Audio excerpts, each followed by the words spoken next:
അല്ല ഈ ബോട്ടില് ഇതിപ്പോ ഇരു ബോട്ടിലാണ്. ഞാൻ നോക്കട്ടെ എനിക്ക് ഡീകോഡ് ചെയ്യാൻ പറ്റുമോന്ന്.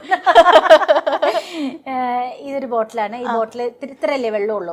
ഈ വെള്ളം കുറക്കാൻ വേണമെങ്കിൽ നമുക്ക് വിചാരിച്ചാൽ കുറക്കാം, കൂട്ടണമെങ്കിൽ നമുക്ക് കൂട്ടാം.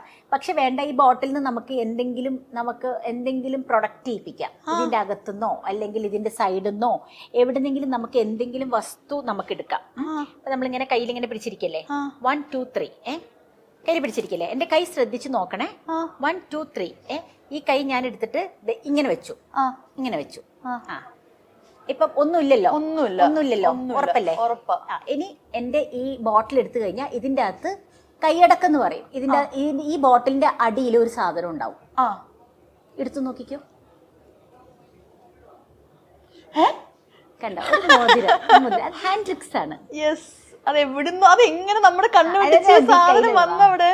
അപ്പൊ അതാണ് ഹാൻഡ് ട്രിക്സ് എന്ന് പറയുന്നത്. അപ്പം ഞാൻ ആ മോതിരം ഇവിടുന്ന് ഊരി ഇവിടെ വെച്ചതൊന്നും കണ്ടില്ലല്ലോ. ഇല്ല, ഞാൻ ഇങ്ങനെ നോക്കിക്കൊണ്ടിരിക്കും, അതൊന്നും കാണാൻ പറ്റുന്നില്ല. ഇതിന്റെ ബേസിക് മുതല് വാപ്പിച്ച തന്നെ പഠിപ്പിച്ചത്? വാപ്പിച്ച തന്നെയാ പഠിപ്പിച്ചത്. കൊച്ചിലെ മുതൽ ഇൻട്രസ്റ്റ് ആയിരുന്നു, ഇങ്ങനെ പുറകെ നടക്കായിരുന്നു എനിക്ക് പഠിപ്പിച്ചത്? ഇല്ല, മാജിക് പഠിക്കണം എന്നൊരു ആഗ്രഹം ഇല്ലാത്ത ഒരാളായിരുന്നു ഞാൻ. ഞാൻ ശരിക്കും മാജിക് ഉപ്പച്ചിയുടെ കൂടെ പോകുമ്പോ അസിസ്റ്റന്റ് ആയിരുന്നു മാജിക്കിന്റെ. ഞാൻ ഉപ്പച്ചി മമ്മിയൊക്കെ. അപ്പൊ അങ്ങനെ നമ്മുടെ വയറ്റിപ്പഴപ്പം ആയതുകൊണ്ട് കൂടെ അങ്ങനെ പോയി ചെയ്യാന്നല്ലാതെ ഇങ്ങനെയൊക്കെയുള്ള സമയങ്ങളിൽ ചെറിയ ഐറ്റംസ് ഒക്കെ എന്തെങ്കിലുമൊക്കെ പഠിക്കാൻ വേണ്ടി ഉപ്പച്ചി പഠിപ്പിച്ചു തരും. ഉപ്പച്ചി മരിച്ചു കഴിഞ്ഞാൽ പിന്നെ ഞങ്ങളുടെ വീടിന്റെ തൊട്ടടുത്തൊരു തമ്മനം അബ്ദുള്ള എന്ന് പറഞ്ഞ ഒരാളുണ്ട്. ഒരു മാജിക് പ്രൊഡക്റ്റ് ഒക്കെ വിൽക്കുന്ന ഒരാളാണ്. പുള്ളിയാണ് സാധനങ്ങളൊക്കെ തരും, എക്യുപ്മെന്റ്സ് ഒക്കെ തരും. അങ്ങനെ മാജിക്. അതെ അതെ. ഉപ്പച്ചിയുടെ ഒരു നഷ്ടം എന്ന് പറഞ്ഞു കഴിഞ്ഞാല് അത് ഭയങ്കര ഒരു സംഭവം തന്നെ ആയിരിക്കും അല്ലേ? തീർച്ചയായിട്ടും തീരാ നഷ്ടമല്ലേ അതൊക്കെ. ഉപ്പാമാര് പോവാന്ന് പറഞ്ഞാൽ തീരാ നഷ്ടമല്ലേ. പിന്നെ നിങ്ങള് രണ്ടാളും അല്ലേ? പിന്നീടുള്ള ലൈഫ് എങ്ങനെയായിരുന്നു? പിന്നെ ലൈഫ് എനിക്കൊരു ജോലി ഉണ്ടല്ലോ എന്ന് വെച്ചാൽ ഉപ്പച്ചി ജീവിച്ചിരിക്കുമ്പോ തന്നെ ഞാൻ ഉണ്ട്. ഉപ്പച്ചി മരിക്കുമ്പോൾ ഞാൻ കാര്യസ്ഥൻ കഴിഞ്ഞു. കാര്യസ്ഥൻ എന്ന മൂവി കഴിഞ്ഞു. അതിന്റെ ഒരു റീ എൻട്രി മൂവിയാണ് ശരിക്കും മലയാളത്തില്. അത് കഴിഞ്ഞപ്പോഴാണ് ഞാൻ കുറെ പടങ്ങൾ ചെയ്തു തുടങ്ങിയത്. അപ്പൊ പിന്നെ കുഴപ്പമില്ലാത്ത രീതിയിൽ പടങ്ങൾ കിട്ടി തുടങ്ങി എനിക്ക്. പിന്നെ സിസ്റ്റർ ഉണ്ട് എനിക്ക്, അത് അവള് തൊടുപുഴ സെറ്റിലാണ്. സെഫ്നി എന്നാ പേര്, സെഫ്നി ഖാൻ. നല്ല വെറൈറ്റി പേരുകൾ. അതുപോലെ ഇപ്പൊ നമ്മള് മൂവിയുടെ കാര്യം പറഞ്ഞു.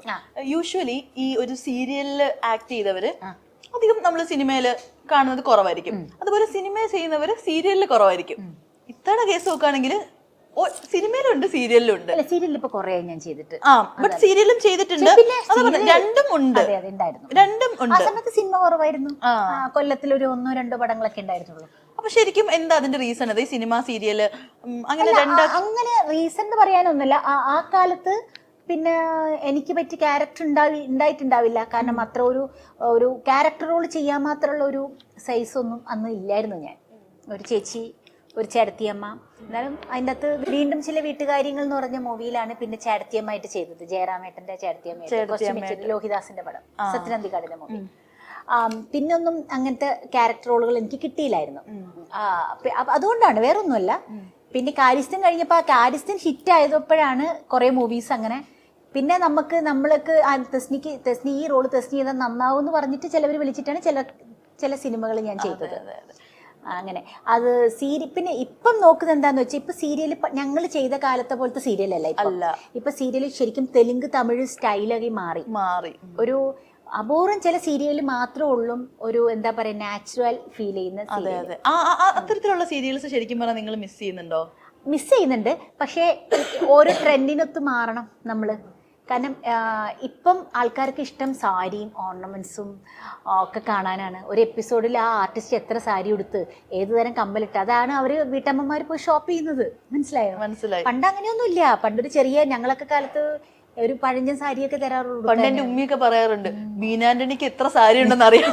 അതൊക്കെ പണ്ട് വനിതയിലൊക്കെ വരുന്നുണ്ടായിരുന്നു. ഇഷ്ടംപോലെ ഇതിന്റെ സീരിയൽസിന്റെ കോസ്റ്റ്യൂം സീരിയലിന്റെ കോസ്റ്റ്യൂം അത് ഈ സീരിയലിന് കിട്ടുന്ന ഇൻകത്തുനിന്നാണ് വാങ്ങിക്കുന്നത്. അതൊക്കെ വളരെ വളരെ നഷ്ടമാണ്. ശരിക്കും പറഞ്ഞാൽ കിട്ടുന്നതിന്റെ ഒരു ഹാഫ് നിങ്ങൾ ഈ പറയുന്ന പോലെ. ഞാൻ പണ്ട് സ്വരരാഗം എന്ന് പറഞ്ഞൊരു സീരിയൽ ചെയ്തു നമ്മുടെ ഏഷ്യാനെറ്റില്.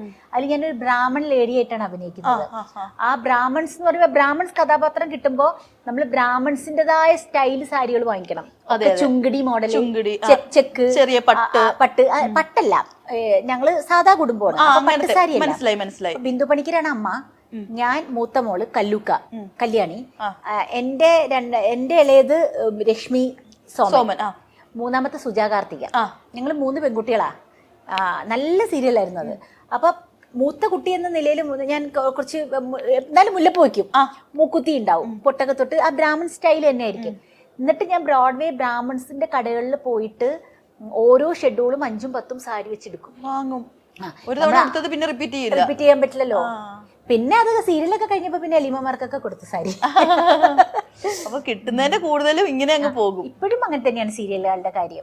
നമ്മള് കോസ്റ്റ്യൂമിലും ഒക്കെ കൂടുതലും ഓർണമെന്റ്സ് ഒക്കെ. പക്ഷെ അന്ന് നമ്മുടെ സമയത്ത് ഓർണമെന്റ്സ് ഒക്കെ കുറവായിരുന്നു. അന്നത്തെ ഇതില് അത്ര ഗ്ലോഡി ആയിട്ട് അഭിനയിക്കുക. മേക്കപ്പും അപ്പം ഇവര് തന്നെ ചെയ്യണോ? ആ മേക്കപ്പ് ഇവര് തന്നെ ചെയ്യണം. അത് ആവശ്യമാണ് ഇപ്പം. അതായത് ചില തെലുങ്ക് സീരിയലിന്റെ പതിപ്പായിരിക്കും ചിലപ്പോൾ മലയാളത്തിൽ വരുന്നത്. അപ്പൊ ആ തെലുങ്ക് സീരിയലിൽ അവർ എങ്ങനെ ഒരുങ്ങുന്നുവോ അത് തന്നെയായിരിക്കും മലയാളത്തിലും നമ്മൾ ചെയ്യേണ്ടത്. അതുകൊണ്ടാണ് അങ്ങനെ വരുന്നത്.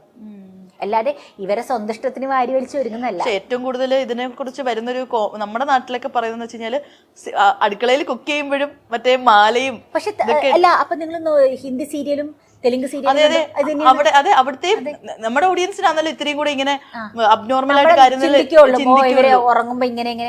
പക്ഷെ അല്ല, നമ്മുടെ ചാനൽ പറയുന്നത് അങ്ങനെയാണ്. അവിടെ എങ്ങനെയാണോ അതുപോലെയാണ് ഇവിടെ. പക്ഷെ ഇപ്പൊ അത് ട്രെൻഡായി മാറി. അതിപ്പോ ഒരുപാട് പേര് ഇപ്പം സീരിയൽ കാണാൻ കാത്തിക്കുന്നത് എന്താ, അയ്യോ അവർ ഇന്ന് ഈ എപ്പിസോഡ് എന്തായിരിക്കും. അതാണ് അവർക്ക് നല്ല പേരാ. കാരണം ഈ സീരിയലുകാരാണ് എന്നും വീട്ടിൽ വരുന്നത്. ഒരു ട്രെൻഡൊക്കെ നിങ്ങൾ തന്നെ സെറ്റ് ചെയ്യില്ല. ഞാൻ പിന്നെ മറ്റേ എന്താ നമ്മുടെ ചന്ദനമഴയ്ക്ക് അതിൽ കന്യ ചേച്ചിയൊക്കെ ഓരോരോ ട്രെൻഡ് സെറ്റർ ആയിട്ട് ഓരോ ബ്ലൗസ്, ഡിഫറെന്റ് ബ്ലൗസ്, ഓരോ ഡിഫറെന്റ് സാധനങ്ങളൊക്കെ ഇറക്കുന്നുണ്ട്. അതൊക്കെ നോക്കിയിട്ടല്ലേ നമ്മൾ സാധാരണക്കാർ കല്യാണത്തിനൊക്കെ പോകുമ്പോഴുന്നത്. അതെ. കുറ്റം പറയാൻ പറ്റില്ല. ഓരോ കാലഘട്ടം മാറുന്നതിനനുസരിച്ചിട്ട് കാലം മാറുന്നതനുസരിച്ച് കോലം മാറിയില്ലേ, അങ്ങനെയാവുന്നതാണ്. അതുകൊണ്ട് അതൊരു തെറ്റായിട്ട് എനിക്ക് തോന്നിയിട്ടില്ല. പക്ഷെ നാച്ചുറൽ ആയിട്ട് ചില സിനിമകളില്, സിനിമ എന്ന് വെച്ചാൽ ഒരു ലൈവ് ബിഹേവിംഗ് ആണ്, അഭിനയമല്ല. സിനിമ നാച്ചുറാലിറ്റി ഉള്ളതാ സംഭവമാണ്. അവിടെ ഇത് പറ്റില്ല. അവിടെ എപ്പോഴും സ്ട്രിക്റ്റ് ആണ്. ഒരു കാതില് പോലും സെക്കൻഡ് സ്റ്റഡ് പോലും ഊരിക്കളയും. നമുക്കൊന്നും കുത്താൻ പോലും പറ്റില്ല. അതാണ്. വൈൻഡപ്പ് ചെയ്യുന്നതിന് മുമ്പ് ഇപ്പോഴത്തെ ബിഗ് ബോസ് കാണാറുണ്ടോ? ഞാൻ കാണാറുണ്ട്. ഇതിലെന്താണ് മെയിൻലി റോങ് ആയിട്ട് തോന്നിയിട്ടുള്ളത്? അല്ല, എനിക്ക് തോന്നുന്ന ബിഗ് ബോസിൽ കാസ്റ്റ് ചെയ്യുമ്പോൾ കണ്ടസ്റ്റൻസിന് എടുക്കുന്ന സമയത്ത് കുറച്ചും കൂടി ശ്രദ്ധിക്കുക. പല ഈ ആർട്ടിസ്റ്റുകളല്ലാതെ തന്നെ പല മേഖലയിൽ നിന്നുള്ള ആൾക്കാർ എടുത്താൽ കൊള്ളാമെന്ന് എനിക്ക് തോന്നുന്നുണ്ട്.